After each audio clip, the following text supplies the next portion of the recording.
AB form वाटपावरून सोलापुरामध्ये राजकीय गोंधळ हा बघायला मिळाला।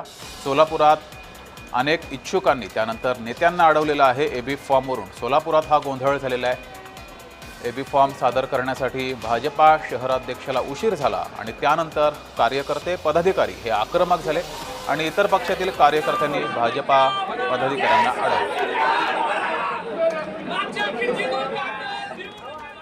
आतून दरवाजा बंद झाल्यानंतर त्यानंतर 2 मिनिटांनंतर भारतीय जनता पार्टीचे पदाधिकारी फॉर्म घेऊन येतात आणि आता आतून दरवाजा उघडा, बाहेरून पोलिसांना हे सगळी गोष्ट म्हणजे डॉक्टर बाबासाहेब आंबेडकरांच्या घटनेचा अपमान आहे। एकीकडे त्याच्यात सांगायचं की आम्ही बाबासाहेबांच्या विचाराने काम करतो आणि आता अशा पद्धतीची सत्तेचा गैरवापर करून प्रशासनाला म्हणाल त्या पद्धतीने नाचवण्याचं काम करायचं। या देशात कुठे लोकशाही राहिली आहे का नाही अशा पद्धतीचा प्रश्न आज आम लोक जाहीर विचारतात।